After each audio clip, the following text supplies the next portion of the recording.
Hello and welcome to GM Tips. GM Rick here, coming at you, and I hope everybody has had a great weekend of gaming and a great week starting into gaming this week. For me, it's Monday, so for some of you, you're going to just be entering into some of the games that you've got going on this week. The topic this week is other dimensions and other planes, and how to run campaigns and what kind of things do you need to consider when dealing with other planes.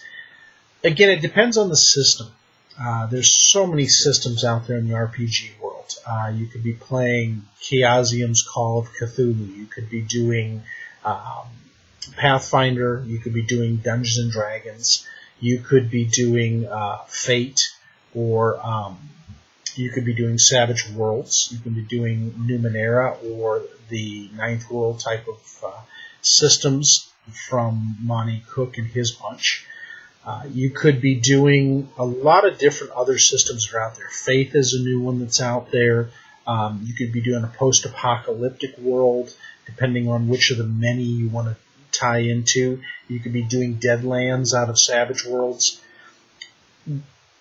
What is beyond in other dimensions and planes and other types of exploration is always of interest, I think, to me, because it shows there's a whole bright, big world outside of what's there. Today, I was watching at lunch Fairy Tail. I don't know if you guys are familiar with the anime. Very common anime. It's been around a long time.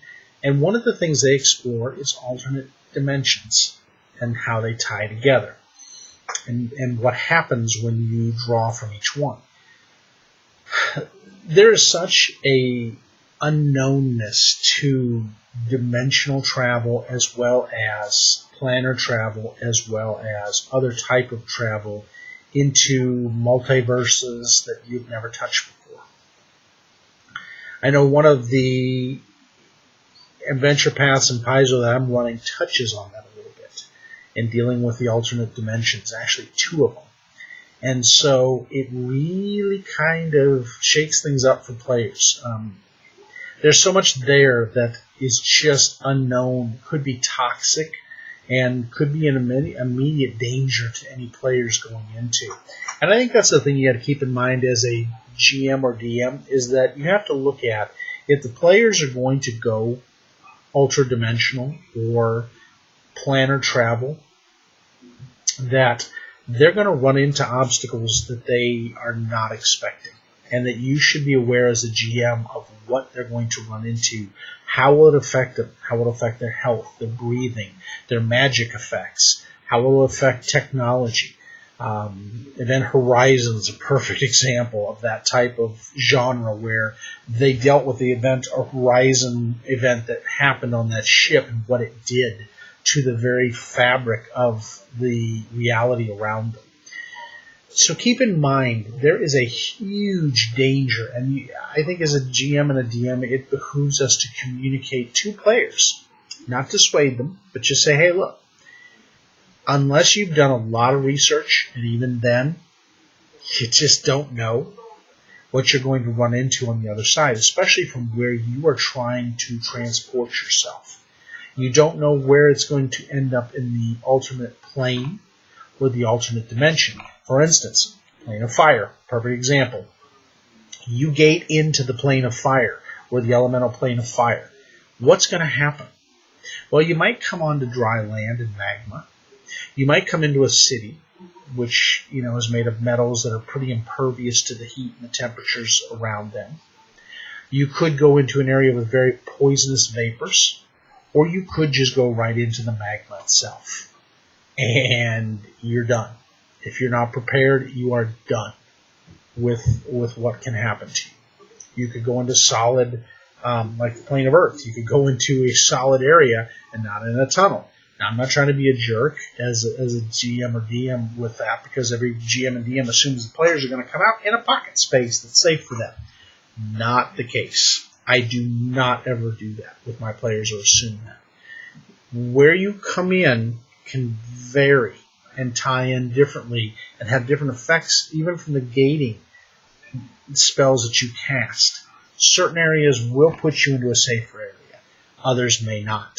Others may mess with the very fabric of your magic. So, for instance, if you're in the Mana Wastes on the Inner Sea of Pathfinder, where spell storms happen and spell blight, you could be casting your spell, step in and the spell blight hits, and oh gee, now that spell did not go off as you expected it to, and you ended up somewhere you did not expect.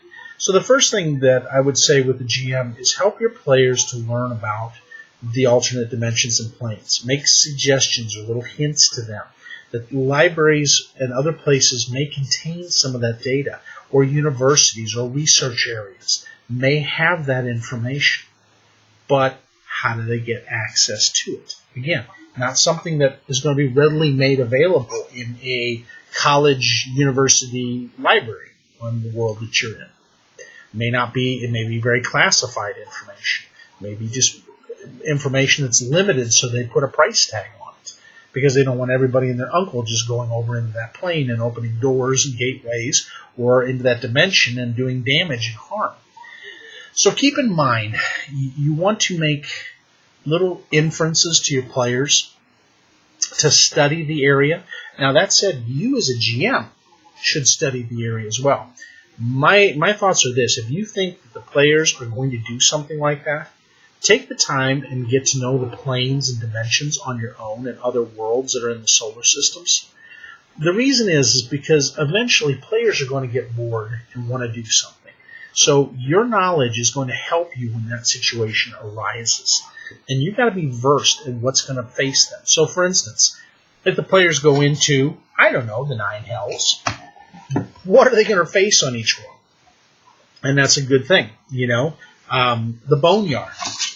I had my players in Pathfinder go into the Boneyard. What did they face? Pharasma and her psychopumps. That was an experience for the players. They didn't know what to do.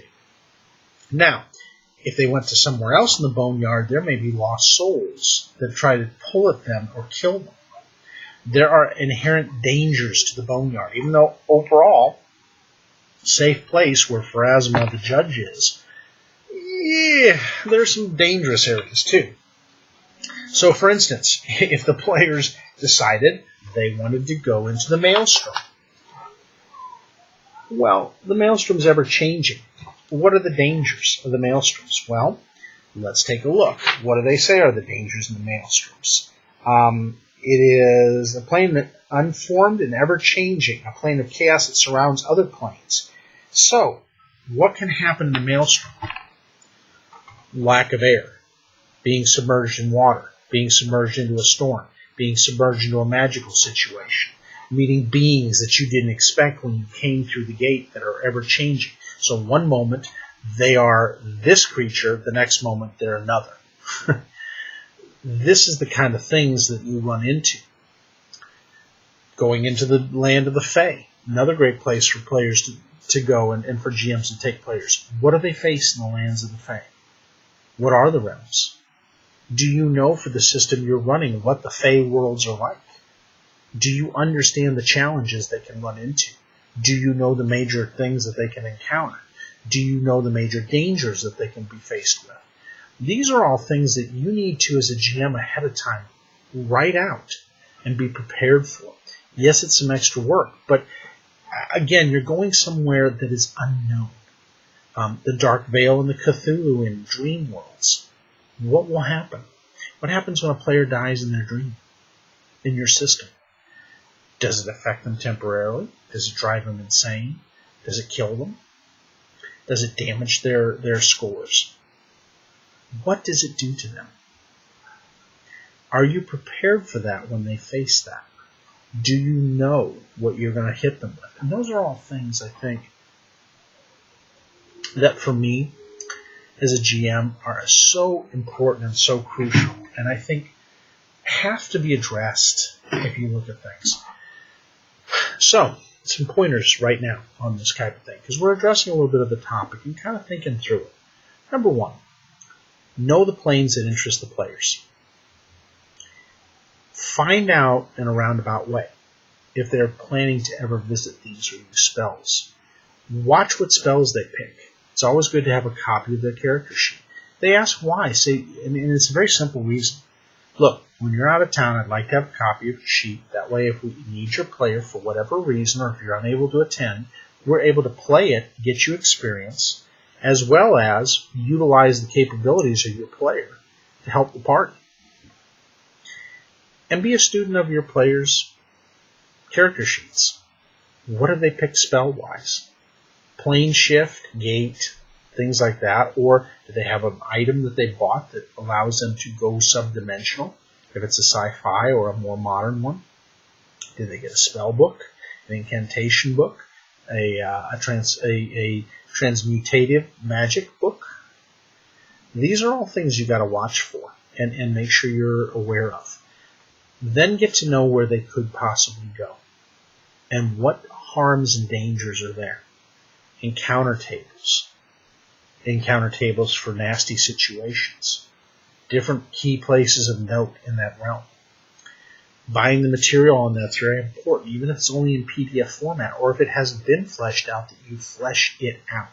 You can use other resources from other systems to kind of build that in your mind and get an idea of what, and convert it over to your system so you have an idea how it's going to affect your players. That's important. Number 2, plan. And I'll say that as a major thing, because I think a lot of players as GMs, sometimes when we begin, we don't plan. We just go into it. We do the best we can, but we're not prepared. As experienced GMs, sometimes we can be the same way, and we don't prepare. And so I'm not trying to eat up hours of yours, but know what your players are like, and are they going to pull something like that? Give them the information or the resources to try to obtain information to make the best decision of whether they want to go visiting planes. You can come back with a lot of things you don't want in planes. The astral, the ethereal, the negative and positive planes, planes of the elements, planes of worship. These are all places that are real in a lot of the RPG world.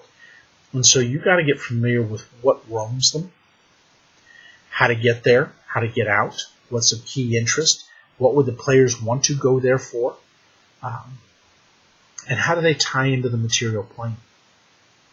That's all important. Taking the time to get the material on these and study them out. Now, for instance, I can tell you, most planes that you're going to go to, magic does not operate normal as it does in the material plane. So any of your spellcasters from word go are going to have problems. Your psychic characters may do better than your other characters, your occult ones. But the spellcasters, not so much, because they're drawing from an energy. And how is that energy transformed over in that other realm? And that's important to know. Are they going to run into creatures that are resistant to magic or are damage resistant to the type of spells they would cast? So now you got even more of a hazard. How do they stand out? Does the player's energy, their internal energy, and what they emanate from their alignments, if you have alignments, or even from just being living or dead or undead, what does that do? Is that like a bell ringing to everything on that plane that something is not right? Are there alarms? Most realms have alarms for when the travelers pop over from another plane. They want to know if there's an incursion. They want to know if someone is there that should not be on their plane. They are very astute to watching over their own, what's their own. So keep in mind. And can the players handle it level-wise? A 5th level player going to hell is not a great thing. Or going to an alternate dimension where there might be monsters beyond their capabilities. Not good if you use levels. Or maybe they're at a novice level or an intermediate level, and that's even not powerful enough to face what they're going to run into. Keep that in mind, that you want to dissuade people from going over and traveling places they don't need to be before they're powerful enough to, before they have the means to protect themselves. Do they outfit themselves? And can they find the stuff that's going to protect them? So spells that allow them to breathe in vacuums.